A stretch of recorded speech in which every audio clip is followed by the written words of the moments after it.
Good evening, sir. I Hi, think we are live. Hi, good hi, evening. everyone. Yeah, hi, Sarah. Nice to Good have you on evening. our show.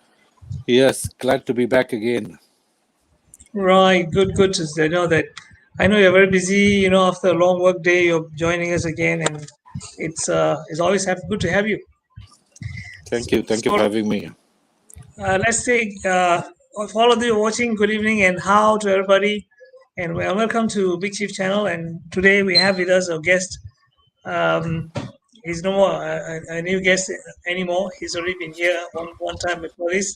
And I am so glad to have again with us my good friend and someone we have been doing a lot of work together, Saravanan, who's I call him Sarah, and he has his special name called Shai. Although I just tell you his name is Shai, you will never guess what his profession is.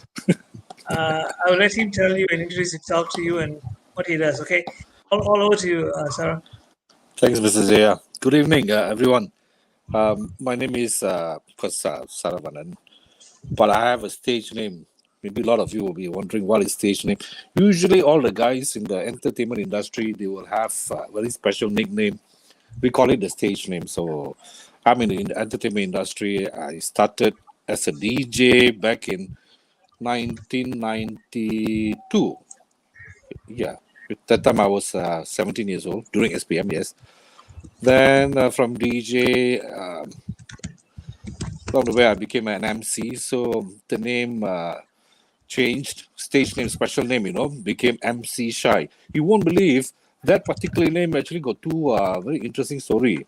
One is because during my college time, I studied in Binary Business School in Lebu Ampang. They were located in Lebu Ampang. I took up business administration. I'm a very shy boy, like very shy boy. I'm like I don't like to mix with a lot of people. Very reserved. And one of my lecturer, I remember I was studying civil law. Yes, to business administration, you have to study the company laws. Then one day she asked, "Who's that boy at the back? Very shy. Is he a shy boy?" From that day itself, the name stuck. Shy. Then I thought, why don't I just use the name Shy?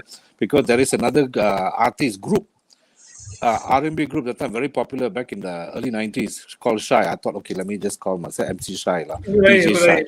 But Yeah, your name is spelled SHI, not SHY. yeah, Okay, right. yeah. Yeah, okay. So before I hope everyone is excited for today's topic. And why don't you say what your topic is going to be, Sarah? Yeah. Okay. The topic is okay. Let me just give a bit of background. I because entertainment life, I meet a lot of people who have a lot of demands, and their demands can be so how to say out of this world and could be very fussy. Okay, and when you cannot deliver, of course, they tend to be how to say very agitated. They can be very pushy. They don't want to understand you. It's very difficult to communicate with them. Regardless of how hard you try to make them understand, they cannot even understand.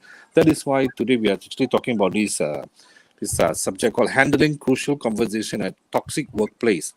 I'm sure many of us, even if you're working on your own or you're working for people, we have encountered people like higher, their hierarchy is higher, their bosses, where they tend to have this kind of mindset. I'm the boss. I tell you, you do it. I don't want to listen to you. You try to explain to them what's the situation or what are the challenges you are facing, and what are the helps you need. But they don't want to. They just so reluctant to be on the helping side. So it's like how we actually going to handle all these things. Um, for few times, like I managed to handle it well, but there are times where I also lost it because part of me being a human, the emotion will start to run high, and we tend to forget why we are there. Uh, what's the main what how to say what's the main objective of us we are trying to talk. Okay, talking about talking. Of course, me and Mr. Jaya, we've been reading this book called Crucial Conversation. It's an excellent book, I would say, where it teaches us to understand the basic thing that we all know. We all are born to do that, but somehow or other we all failing to do it, which is talking. People say talking is so easy. What I talk to you, talk to me. Yeah, but sometimes we need to know how to talk. People say how it's Absolutely. easy what, yeah. People say like Mr. J, like you and me, we can sit down and talk. But sometimes in professional life, when we are talking about business or we're talking about workplace, we need to know the kind of words we can use, the kind of tone that we can use, and how to actually approach these people. What's the reason we are actually like having a conversation with them? So talking is not that simple as we can think, especially when it comes to toxic, very very toxic workplace. I've seen so many people, bosses, where previously I worked in a car industry also for about 9 months, where the manager, I would say that the management level, certain people they don't want to listen to you because why? They have this understanding you are lower than me. I shouldn't be listening to you. So how are we actually going to handle this kind of situation? It's So, very okay, tough, you sir, know. why don't we ask the viewers here? Anyone here has had this kind of experience that Sarah has just explained to you, where the workplace or your the people you meet in your life, in your professional life, are really really hard to get along with, and sometimes the issues are also very high stake, Yeah, where there's a lot of emotions involved. Put in a 111 if you have this kind of an experience. Can I have anybody to put in your comments? While they put in the comments, continue, Sarah. You know, you have shared with us your experience of meeting this kind of top people. Do you think this kind of people exist in every organization or in certain organizations? What's your view of I that? I think they are everywhere. I don't know what actually makes them to be that way, but sometimes I can say it, because okay, I don't know. Maybe the rest also can share their point. Because certain people, when they have the certain status and also rank in the company, or they have no, they like become very nosy or something like that. I don't know. Could it be that way? Possibly, yeah. So, what do you think could be the cause of that? I mean, were these people born that way, you think, or do you think it is the experience, or is it the position that brings along this kind of behavior, which is something uncalled for? I think all of it is all the things you mentioned. I think they are the contributing factor. Maybe the the way of the environment, actually, the how they grew up, the kind of friends they mix, and after that they go into work life, and when they come to work life, they find some people are similar to them. You know, they have this very negative mindset. But even though they are very good with their work, they are very intelligent, they are very, how to say, skillful, but somehow or other their mindset is just a bit corrupted. Hmm. So, what do you suggest we can do in handling this kind of difficult people, in your experience? Okay. I recently I had like, this is a real life experience, I know. It was not easy at first, of course. These the people like are very agitated. They like I what I experienced was, of course, well, okay, we have these meetings. Let's say we're on a meeting, you need to give some kind of suggestion, of course, your point of view, because you are in that particular position where you have to be the one who coming up with ideas, Hmm. solutions. But when your ideas and solutions are shut down because they ridicule your ideas and whatever suggestion you're giving, so you feel a bit demotivated. Then I find it how exactly I'm going to talk to this person. So you find a lot of ways. Okay, let's try to don't meet the person and talk straight. Let's try to find out what exactly bothering them and how we actually can be a part of this team, work together. But some or other, some people they just want to be a part of it. They just want to control. I think that's the main reason I said they maybe they want to be a control freak. I don't know. Yeah, maybe that's an attitude problem. But if these people are somewhat reasonable, let's say, Yeah, but it's just that they may be having a bad day kind of thing. You know, this happens to us, right? yeah, yeah, So, yeah. and they're just feeling agitated, so they got to take it on somebody. Or they're being unreasonable by dumping some work on us. I mean, that can happen, right? Yes, happens And all the you might time. have Yes. some other commitments. And how can we best explain this to the boss without jeopardizing our position and also not having misunderstanding, because it could have long-term repercussions, right? Yes. Isn't it? What I would say is, of course, I would suggest read the book Crucial Conversation. I forgot the author. I think, sir, you can remember the author. I actually have done the mind map, Thanks to Mr. Okay. Jaya. Thanks to Mr. Jaya, I learned mind mapping. So I did this mind map. It's about crucial conversation. Not sure you all can see it very clearly. What I've done is like, what I understood is like, when we are entering into conversation with our superiors, the first thing first, we need to know what we exactly want out of it. What is our main goal of us talking to them? It's like, of course, people say, I'm talking to them because I want to send a message. No, that's very wrong. The main reason why I'm talking to them because I need to get the information that I need. I want information, so I need to go. So we go in there. The bosses, maybe, or the superiors, they could be in a very bad situation, or they just had a argument with a supplier or somebody. Anything, some bad things could have happened. They throw it on us. If we try to agitate, just say the situation. Person A is the lower ranked person. Person B is actually a higher ranked person. Person A goes and approach person B, and person A asks about certain information, and this person B says, who's on the higher rank, I got no time for you. I cannot help you. If person Okay. A really buys the thing and put it into the head and take it too emotionally, and like eats everything, the person cannot get whatever the person is looking for. So need to find a better solution. Maybe the person A can say, okay, person B, maybe this not the right time. I called you at the wrong time. I'll come back later to talk to you again. Or maybe you can just call me once you are ready to see me. Something like that, Because at the end of the day, we just want to get the information. Sometimes you see, would you agree that sometimes we all want a common goal, Yeah. but it's just that the way we approach is different, isn't it? Yes. Certain reasons. What if we can find a common ground and then work from that? Do you think that is a possible solution, That is or the could be best. a possible start? Huh? I think that's the best solution, but it takes time. So Yeah. so what I'm doing right now, of course, there is a riff and also there's a tensions going on. So I told myself, okay, let the thing just settle down, give it some time. Okay, then I go back and approach. So maybe the next round when I approach, I need to find a better way to handle the thing. So I will go in. If I see things are still a bit tension and not really smooth, I need to find tools to communicate already. Of course, nowadays we have emails, we have text messaging, this and that, because we cannot speak directly.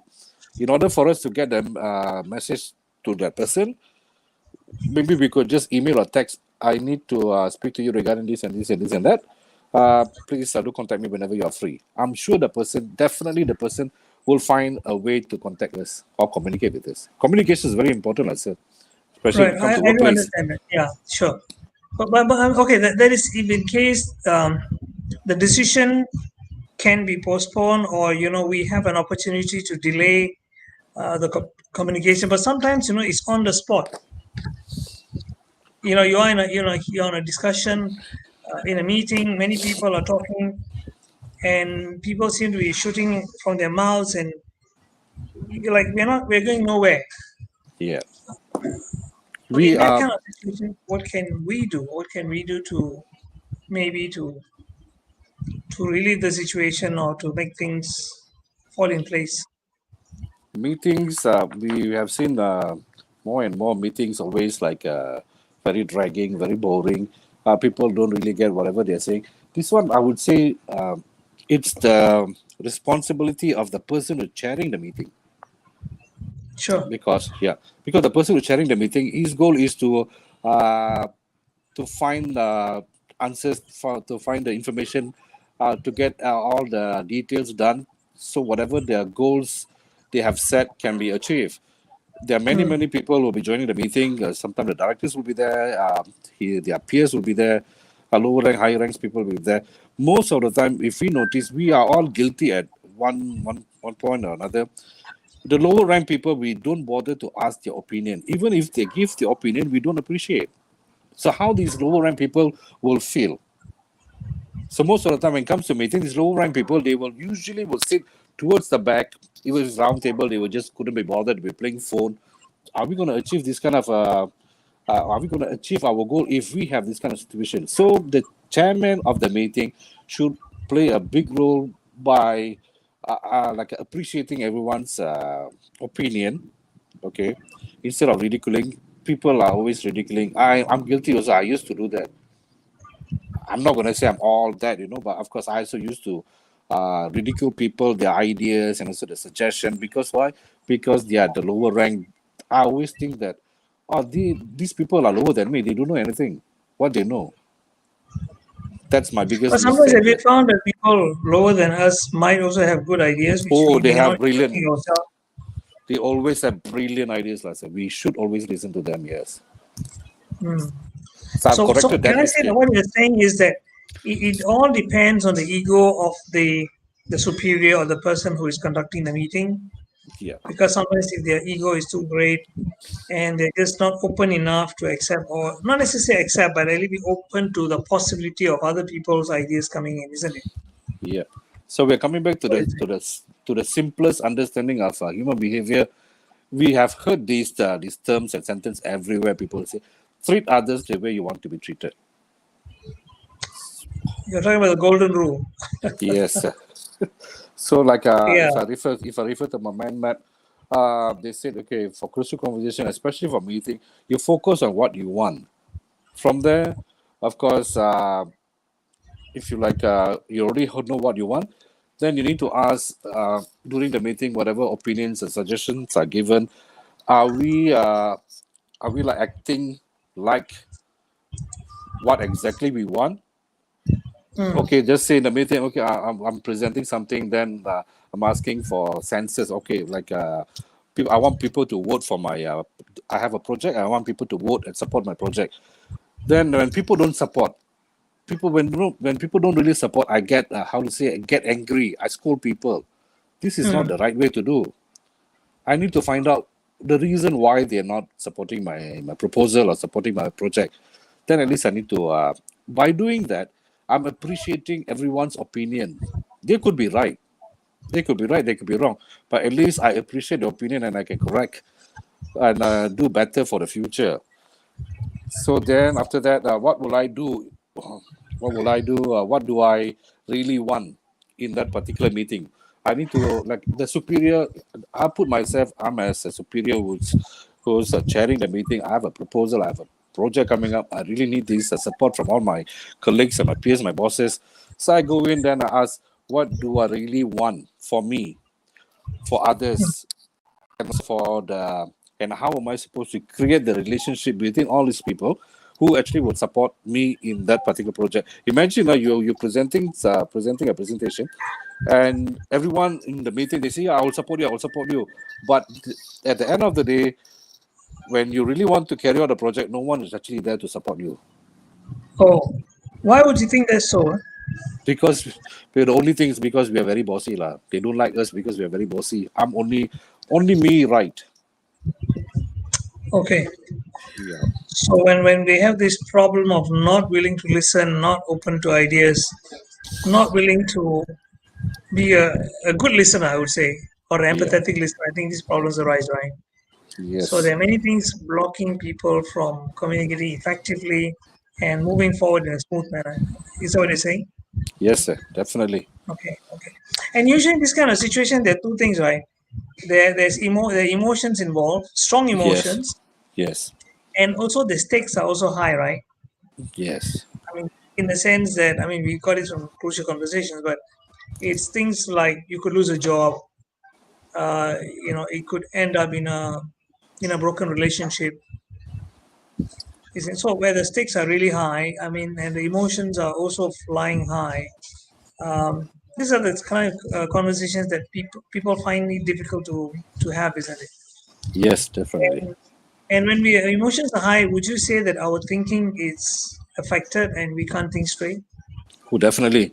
Because we are so emotional, we're angry. Everyone knows when you're angry, you can't think. We say silly things, we do silly things, then we try to sabotage, we talk bad about people. We are all guilty at one point or another. So, okay, like I always use myself an example because I've learned a lot from myself itself. Because mm, I've made so many mistakes again and mm, again. Then, of course, I don't like to get criticized if I'm mm. presenting something. If I coming up with a project, if anybody criticizes even a little bit, I'll get very offended. Okay. Oh, I used to be so offended then. Of course, about 10 years, I would say this offensiveness mindset is no longer there. For me, the more you're going to criticize, the more you're going to give bad feedback about whatever I'm presenting, more I'm going to improve. Okay.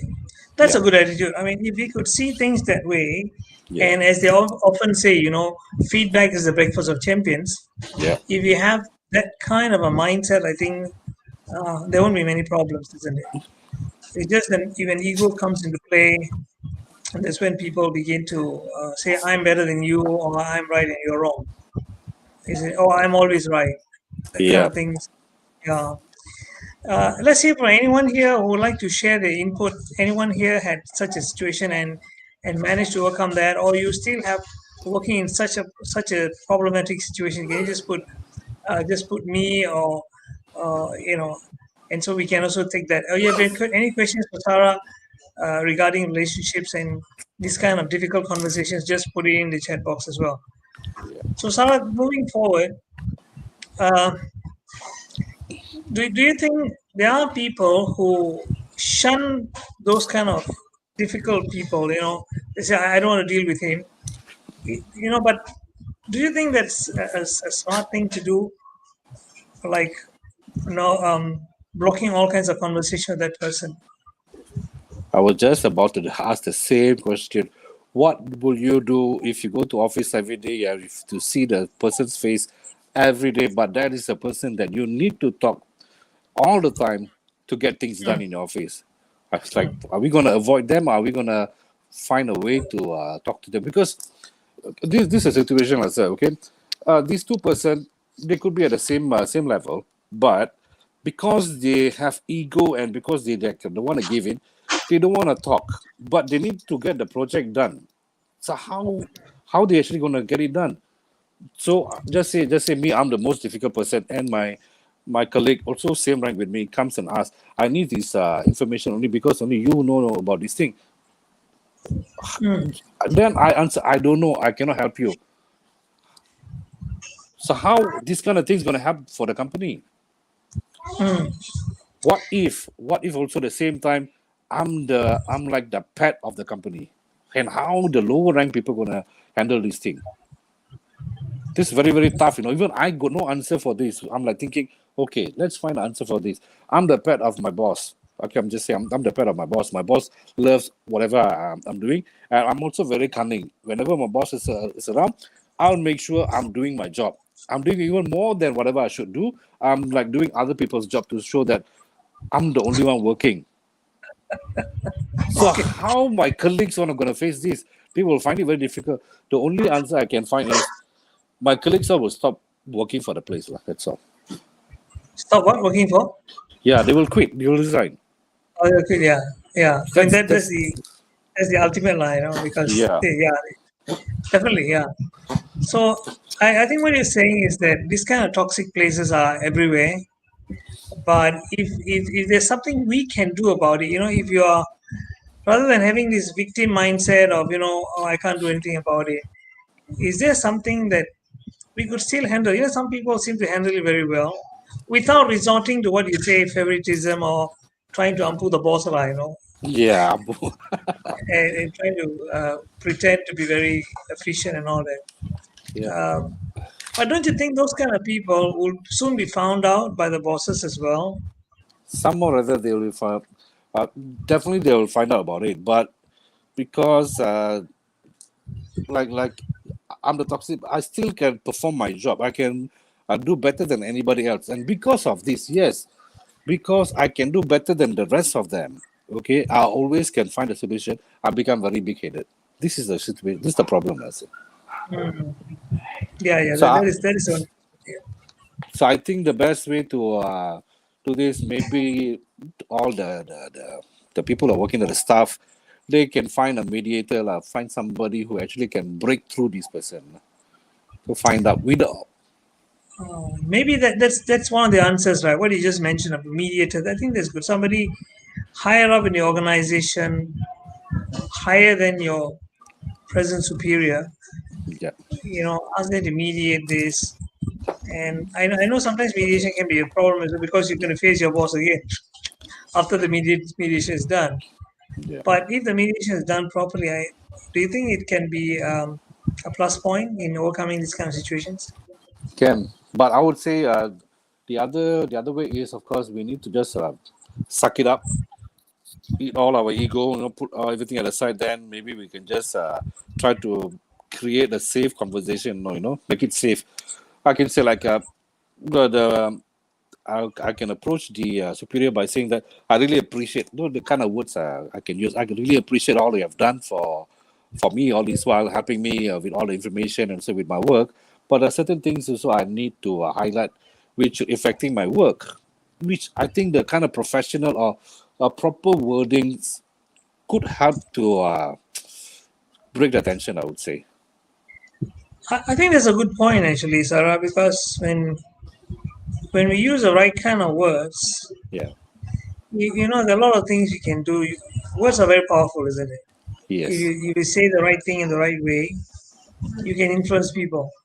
Yes. So even if it's a tough boss, a tough person, and you make them understand that, not by going head on with them, but maybe as you rightly said, appreciate them for something. Surely they have some good qualities, isn't it?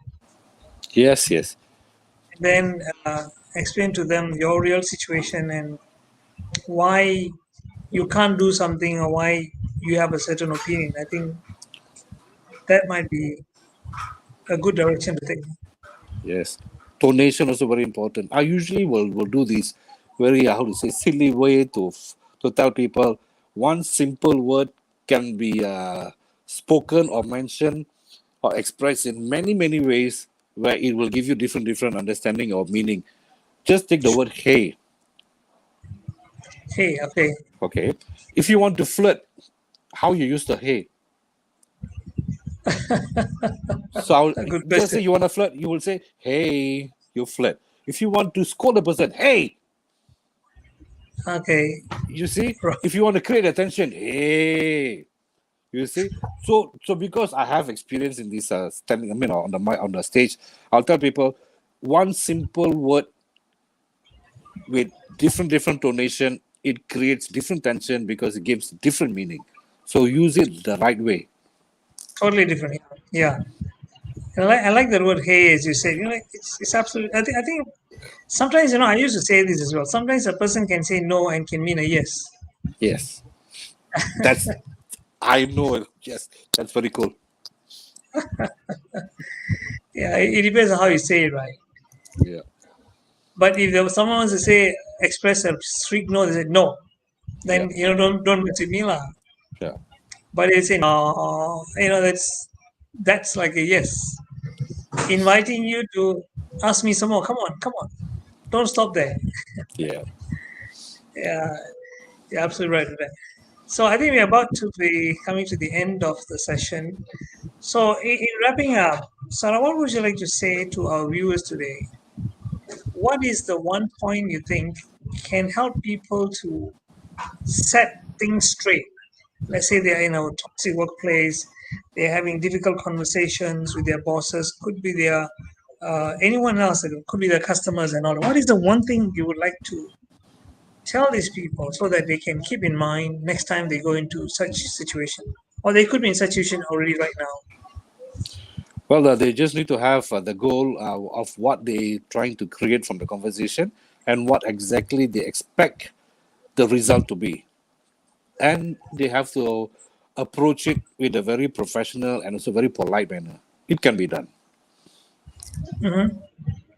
Okay. So in other words, it's our own attitude that matters, right? It's not just Yes. if in case the other person is not the best person, the best ideal boss for us, if we know how to keep our cool, which is not as easy said than done usually, Yes. but when we keep reminding ourselves what we need to do, as you rightly say, ask yourself what is the outcome we want, but rather than not how the other person is behaving, I think we would be on the right track. Is that what you're saying? Yeah.